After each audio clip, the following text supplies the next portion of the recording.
سامعین و ناظرین، امام ابو حنیفہ رحمۃ اللہ علیہ کو اللہ تبارک و تعالی نے علم میں وہ مقام عطا فرمایا تھا کہ بڑے بڑے محدث اور بڑے بڑے محقق بھی آپ کے علم کے معترف تھے۔ ایک مرتبہ امام ابو حنیفہ رحمۃ اللہ علیہ ایک مجلس میں تشریف فرما تھے۔ ایک بوڑھا شخص آیا اور آ کر امام ابو حنیفہ رحمۃ اللہ علیہ سے فرمانے لگے واو او واوین۔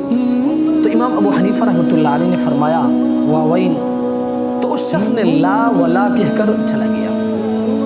شرکائے مجلس کے پلے کچھ نہیں پڑا، حالانکہ اس میں امام ابو یوسف رحمۃ اللہ علیہ جیسے عظیم محدث اور امام محمد بن حسن رحمۃ اللہ علیہ جیسے عربی ادب کے ماہر اور امام ظفر رحمۃ اللہ علیہ جیسے قیاس کے بادشاہ اور امام داؤد طائی رحمۃ اللہ علیہ جیسے زہد و تقوی کے پہاڑ موجود تھے۔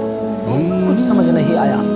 آخر میں انہوں نے امام ابو حنیفہ رحمۃ اللہ علیہ سے دریافت کیا کہ حضرت یہ کیا ماجرا ہے کہ وہ شخص آیا آپ کے پاس، آپ سے عجیب انداز میں سوال کیا کہ واو او واوین، تو آپ نے کہا واوین، پھر وہ شخص لا ولا کہہ کر چلا گیا، ہمیں کچھ سمجھ نہیں آیا۔ تو میں قربان جاؤں امام ابو حنیفہ رحمۃ اللہ علیہ کے اس علم پر امام ابو حنیفہ رحمۃ اللہ علیہ فرمانے لگے دراصل وہ التحیات کے بارے میں سوال کرنا چاہ رہا تھا۔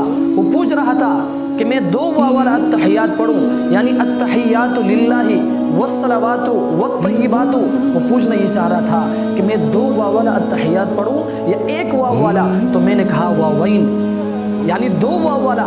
وہ بڑا خوش ہوا اور خوش ہو کر کہنے لگا کہ آپ کا علم شجرہ طیبہ کی طرح ہے، اصلها ثابت وفرعها فی السماء۔ اور لا ولا کہہ کر وہ اس بات کی طرف اشارہ کرنا چاہ رہا تھا کہ لا شرقیۃ ولا غربیہ، کہ آپ کے علم کی مثال نہ مشرق میں ہے نہ مغرب میں ہے۔ اللہ تبارک و تعالی نے امام ابو حنیفہ رحمۃ اللہ علیہ کو